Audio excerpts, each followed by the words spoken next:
Bom dia, amados irmãos e irmãs. Hoje é quinta-feira, dia 6 de julho. Estamos na 13ª semana do Tempo Comum. Hoje também celebramos a memória facultativa de Santa Maria Moretti, Virgem e Mártir. E o evangelho de hoje é o evangelho de Mateus, capítulo 9, versículos de 1 a 8.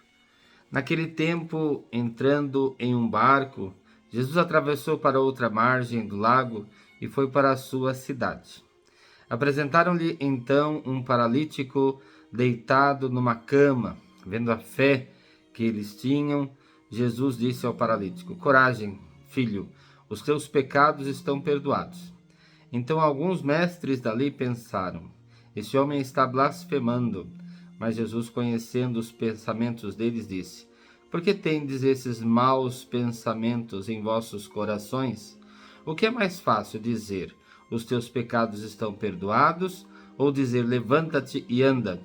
Pois bem, para que saibais que o Filho do Homem tem na terra poder para perdoar pecados, disse então ao paralítico: Levanta-te, pega a tua cama e vai para a tua casa. O paralítico então se levantou e foi para a sua casa. Vendo isso, a multidão ficou com medo e glorificou a Deus por ter dado tal poder aos homens. Palavra da salvação. Glória a vós, Senhor. Amados irmãos e irmãs, é importante ressaltar o paralítico, a paralisia também tem uma manifestação aí de uma paralisia espiritual.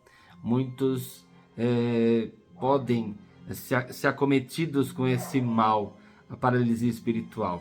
É aquela pessoa que realmente não tem uma prontidão para servir a Deus, uma pessoa que está ali, paralisado, e às vezes essa paralisação é por conta de aprisionamentos, tantos aprisionamentos que a gente pode pensar, às vezes o egoísmo, às vezes a ambição, às vezes tantas coisas que as impedem de se doar, de servir a Deus e ao próximo. Então, ou servir a Deus na pessoa do próximo. E aí ela fica paralisada nessa perspectiva que é tão importante, que é uma das virtudes teologais, que é a caridade. Ou seja, você verdadeiramente viver de fato a sua vida. Mas, voltando ao paralítico, é interessante porque, vendo a fé que aquelas pessoas que apresentaram o paralítico ali, deitado numa cama, vendo a fé que eles tinham, Jesus disse ao paralítico: Coragem, filho, teus pecados estão perdoados. E aí você pensa: mas meus pecados, por quê? Qual a relação entre os pecados e o paralítico, a paralisia, o mal físico e o pecado, que seria o mal espiritual? Ela é realmente compartilhada e ela é associada.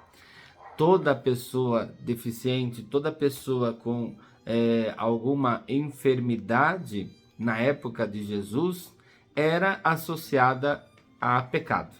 Então, se a pessoa era cego, se a pessoa era surdo, mudo, se a pessoa era coxo, se a pessoa era leprosa, era considerado pecador. E ainda mais, alguém pecou, ou algum antepassado dele, ou ele pecou, e consequentemente ele era por conta disso e era considerado impuro.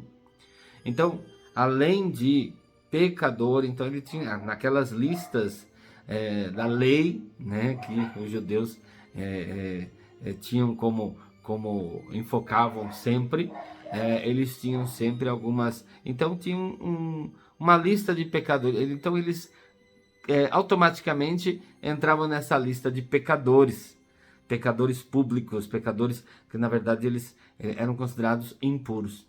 Então, quando Jesus fala seus pecados estão perdoados, não teria como ele simplesmente só perdoar os pecados e não o libertar da cama, porque caso contrário ele continuaria sendo visto como pecador.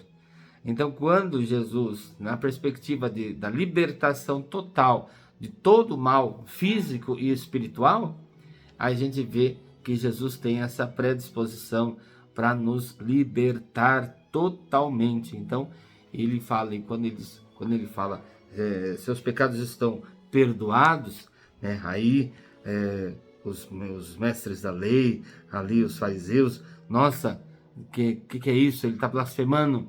Mas não, é que eles eles associaram toda a enfermidade física como a enfermidade espiritual. Jesus não. Jesus, ele vem, né, justamente mostrando, não, o fato dele estar enfermo isso não é uma enfermidade espiritual, mas isso é ainda um preconceito que eles manifestavam, né, além da enfermidade física dele. E aí ele liberta de todas as prisões e de todas as enfermidades. É por isso que a gente precisa ter fé, né? Levanta-te e anda, né? Diante de todas as nossas dificuldades, a gente sempre deve lembrar: levanta-te e anda, porque Jesus nos dá força para nós superarmos as nossas fragilidades e as nossas enfermidades, sejam elas espirituais, sejam elas físicas, mas Jesus nos dá essa força. Mas é importante que a gente manifeste a fé e alimente essa fé. Levanta-te e anda. Louvado seja nosso Senhor Jesus Cristo, para sempre seja louvado. O Senhor esteja convosco, Ele está no meio de nós. Que a bênção de Deus Todo-Poderoso, Pai, Filho e Espírito Santo desça sobre vós e permaneça para sempre. Abençoado dia para todos vocês.